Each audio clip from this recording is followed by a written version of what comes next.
Hi everyone, welcome to part one of this series of screencasts. Today we're going to analyse data from a Coulomb's law experiment. We'll have a quick look at the background of the experiment. So we had two fixed amounts of charge on insulating objects. We changed the distance between them and we measured the strength of the repulsive force. So this is Coulomb's law in the standard form. This is rearranged with the constants grouped together. So the Coulomb constant K and the two charges didn't change. This is a variable. The distance did change, so consequently 1 over r squared also changes, and the force changes. We'll plot 1 over r squared as the x axis, that's the one we're controlling, and we'll plot force as the y axis.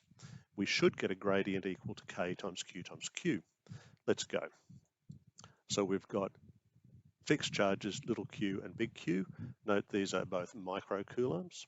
Then we have the distances we set. We repeated the force measurement 5 times, and our job is to find the average force of those 5, and then to find the uncertainty. To do this, we'll find the maximum, subtract the minimum, and then divide by 2.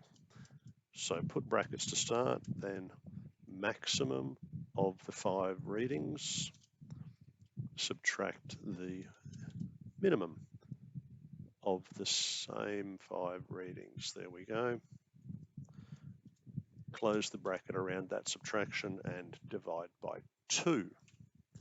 Now I'll copy those data into the cells below.